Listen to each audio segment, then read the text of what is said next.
So what is Donald Trump's secret to successful communicating?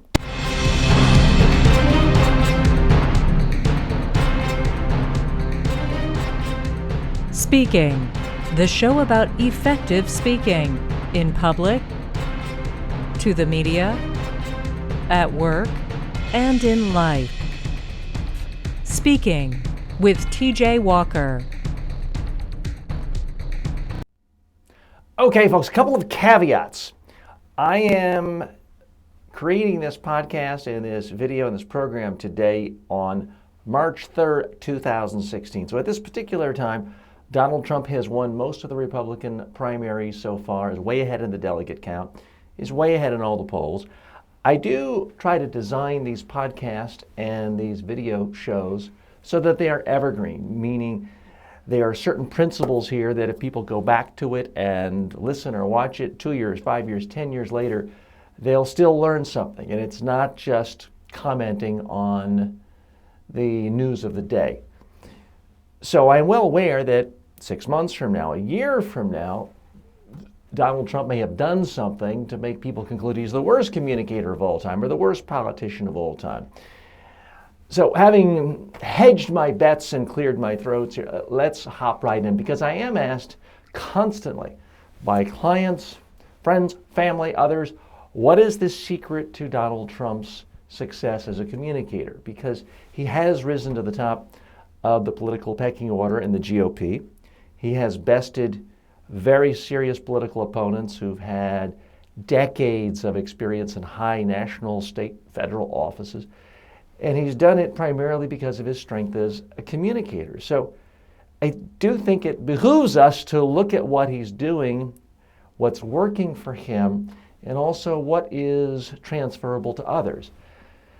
Now, I'm going to contend today that there are a number of things that Trump does well that anyone can learn from, but there are also a number of things he does that are unique to his own brand, to his political environment, to the fact that he is running for political office from a particular party in a particular year, and it's not transferable to others. Now, a couple of more caveats. Some of you who have been longtime viewers and listeners of mine realize I used to talk about politics all the time. I rarely do now, and it's because so many people have the inability to understand you can praise or criticize someone's communication skills. It has nothing to do whether you're praising or condemning their politics or their views. So with all that said, please keep in mind, I am not endorsing Donald Trump. I'm not denouncing him. There's a lot of other websites to do that, a lot of other podcasts. If you're really interested in my political views, call me up and take me out for a coffee, or I'll take you out for coffee and we can talk politics. That's not the point of this podcast. So forgive me for that long introduction there, but let's hop right into Donald Trump. First of all, what fascinates me about Trump is he violates many of the rules of traditional good presentation skills, media skills. Let's talk about a few of those. For one thing, all of my competitors, and in fact, what I have traditionally taught all my clients is don't ever lie to the media. If they catch you telling a lie, then your goose is cooked. You'll be destroyed, vilified, you'll be run out of office, your campaign will falter. Well, Donald Trump has shown again and again and again throughout his career, not just this campaign, that you can lie. Now, I'm sorry some of you think I'm just, on Hillary's bandwagon. It has nothing to do with it. Demonstrably, anyone who actually cares about the concept of truth, lies, facts, fiction, fact-checking, everyone concludes that Donald Trump is a serial liar, and yet he gets away with it. It doesn't seem to hurt. I don't advocate that most of you do that because most people, you're running for local office, you are an entrepreneur, a CEO of a publicly traded company for that matter. If you are caught blatantly telling falsehoods, it can often end your career. Donald Trump is also not afraid to use profanity, although he's done it a little less recently. He is not afraid to call people dummies, stupid, and to do things that seem out of character. For him, it works. For most politicians and most CEOs and most executives, most of the time it does not work. So I do want to caution you, if Donald Trump is your role model as a communicator, you got to be highly selective regarding what works and is transferable to other situations and what is unique to his own situation.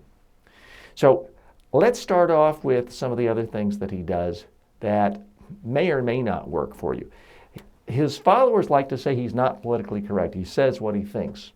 And certainly coming across with candor does help most politicians most of the time. Now, with Trump, calling people fat and ugly and disgusting and pigs and short and low energy works for him. His supporters like that. I'm not suggesting that you call every one of your competitors fat, stupid, ugly. But the more you can sound like a real person, the way real people talk, but in a style that's fitting of the office you're in or you're running for or your position in a company, in general, that does work. It's one reason why Howard Stern has been so successful for so many decades, because people feel the sense that he's saying what they would actually think if they could talk to celebrities or models or other people in the news.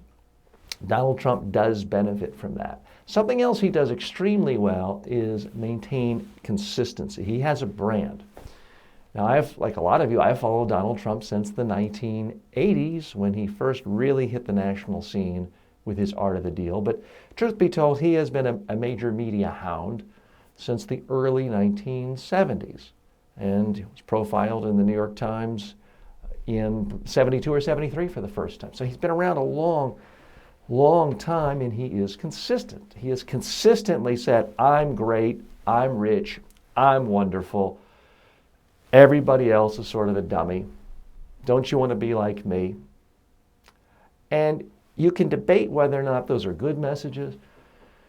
You can debate whether those are messages you want in a politician or a president, but what you cannot debate is it is consistent. Now, those are the same sort of messages he's conveyed on his TV show, The Apprentice, for so many years, but he was doing it long before that.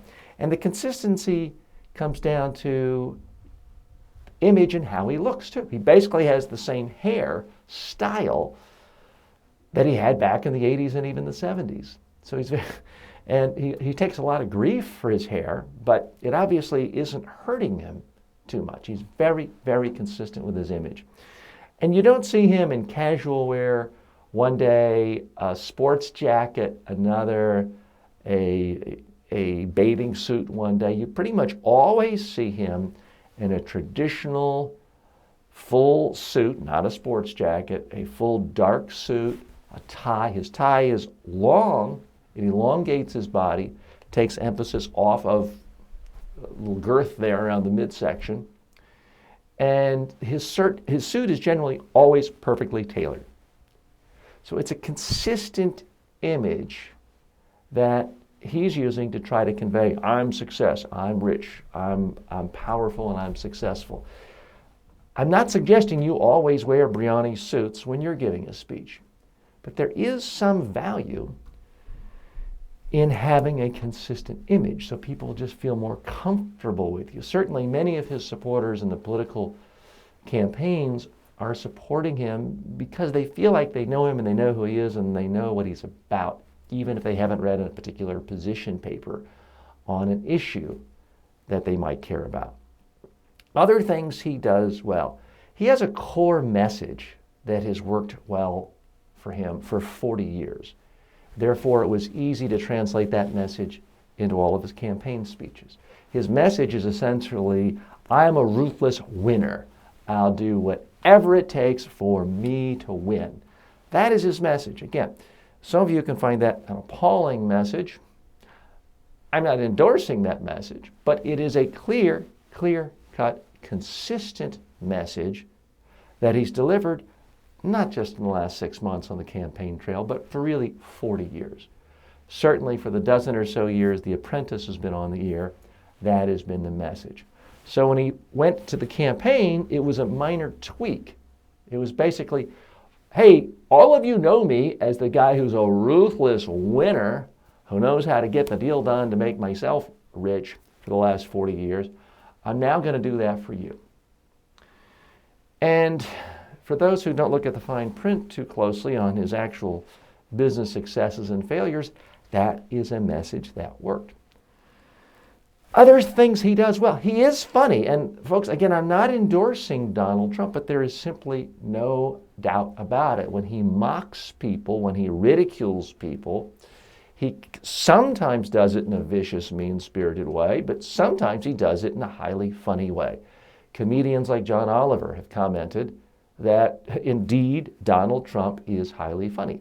That's one reason why his tweets are always picked up, is because they've got some humor. They make you laugh, even if you don't agree with Donald Trump. And humor is something most politicians avoid. Most politicians want to avoid controversy.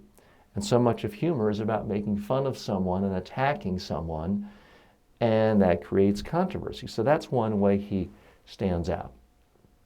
Something else that I believe is working for him in his current political campaign is he actually has a different message. His message ideologically and from a policy standpoint is in many ways completely different from all of his opponents.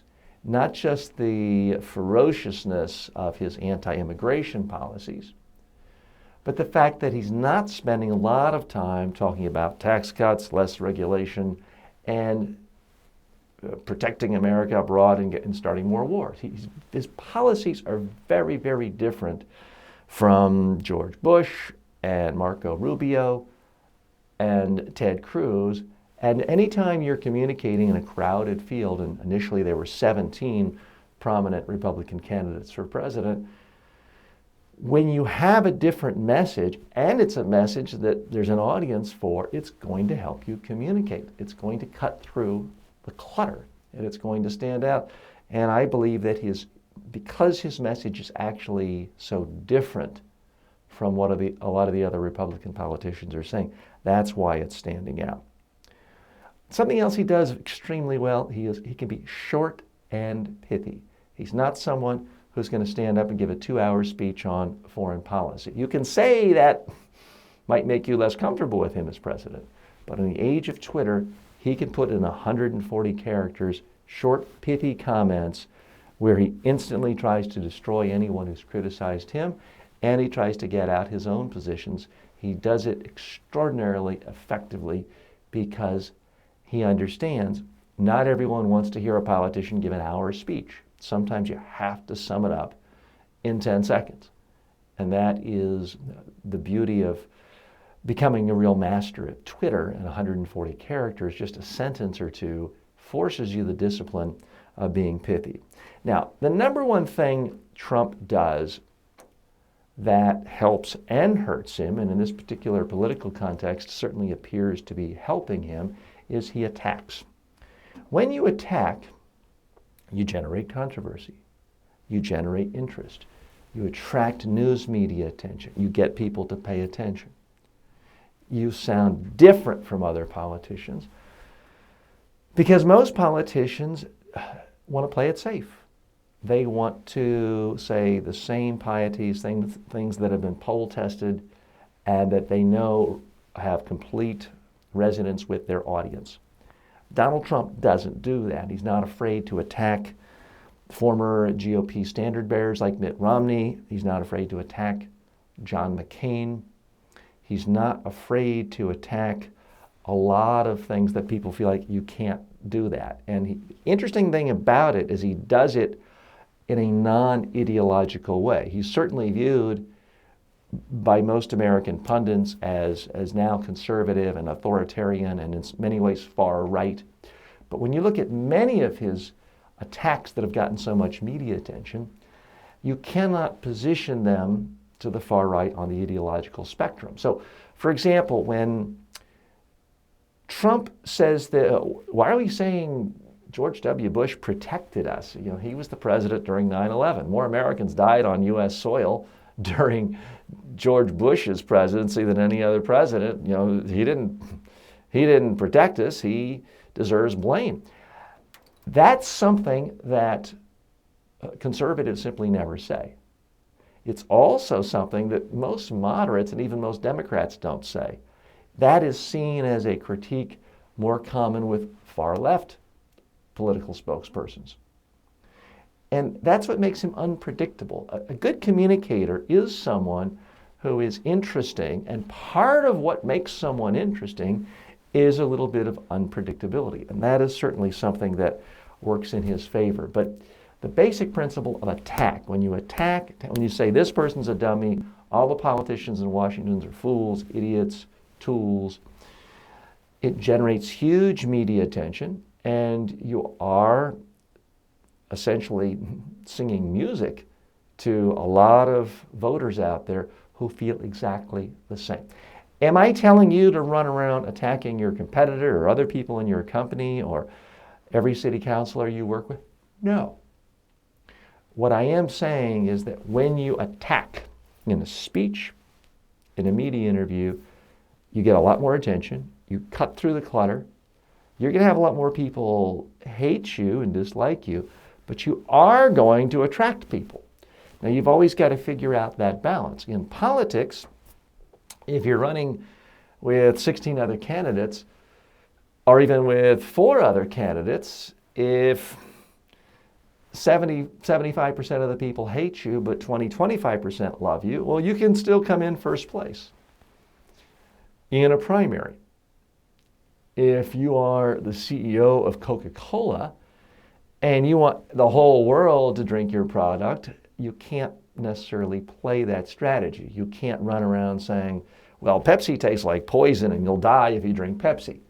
That would come back to haunt you in a profoundly negative way, and in a way that doesn't affect someone like a politician like Donald Trump in a political environment.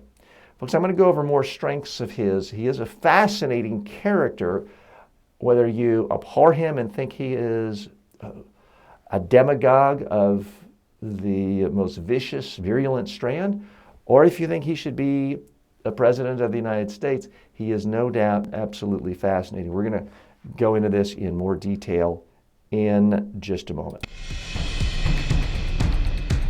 For a free, no obligation online public speaking or media training course, go to MediaTrainingWorldwide.com and start learning today.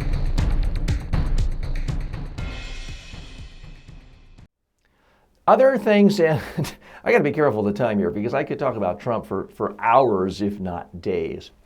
One of the things Donald Trump does that I believe helps him as a communicator is he obviously loves it. When you see him at a debate, he just exudes the sense that there's no place else in the world I'd rather be.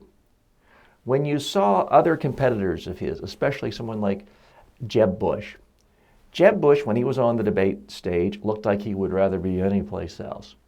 Speaking to the media, debates, all of that, it's one of the few things in life where simply acting like you're having fun helps. There's a crowd psychology. Related to that is the fact that one of the reasons Trump is, I believe, so comfortable speaking is he's done so much of it. Trump is someone who, as far as I can tell, has never said no to any speaking opportunity. Now, I'm exaggerating slightly, I'm sure, because of scheduling conflicts. There are times when he said no. But I do know for a fact that for decades, he has said yes to numerous speaking opportunities, even when they don't pay him. I've seen him speak at the Public Relations Society of America when I know he did it as a favor to a top PR executive who'd worked with him for years. I've seen him speak at Chamber of Commerce events here in New York City. This was a few years before The Apprentice started. And he simply loves to speak. He loves the limelight. Now, you can say perhaps he loves it a little too much, but that's one of the things that makes him a good communicator.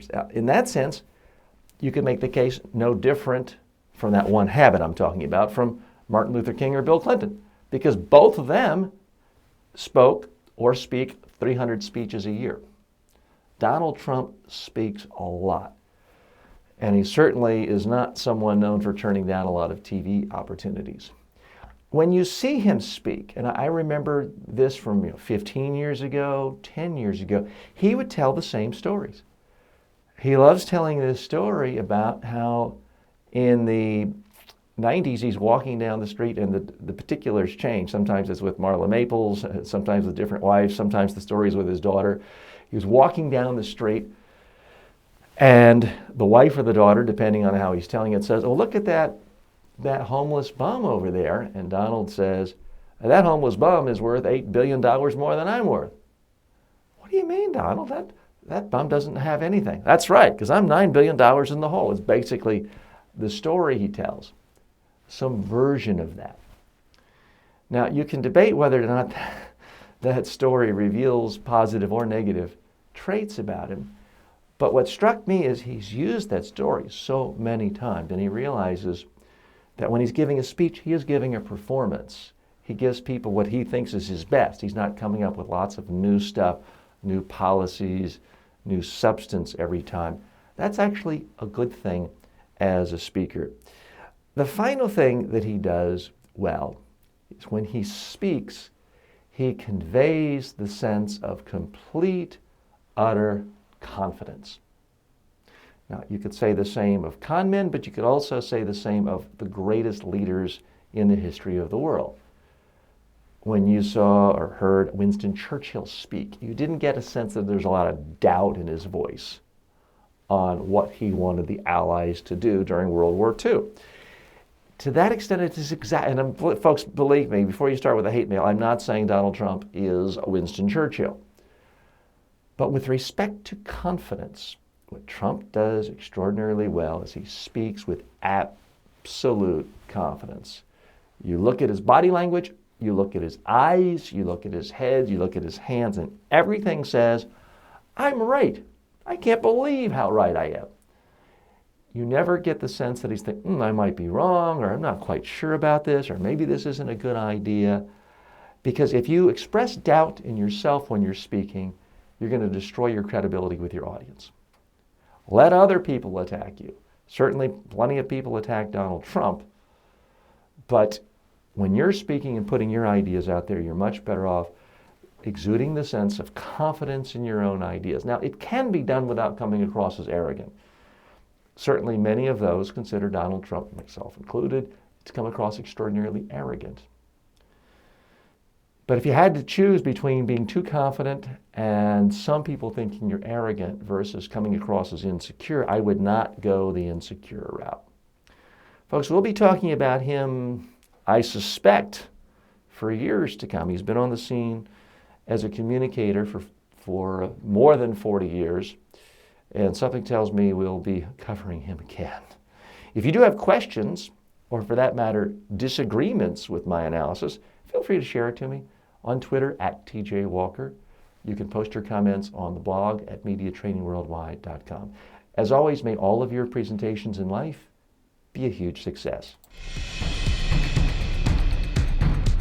Speaking with TJ Walker is the #1 rated daily streaming TV and radio show devoted to all aspects of speaking and communication. If you received value from this show, then please subscribe to it at MediaTrainingWorldwide.com. Please review the show, leave comments, and share it with your friends and colleagues today.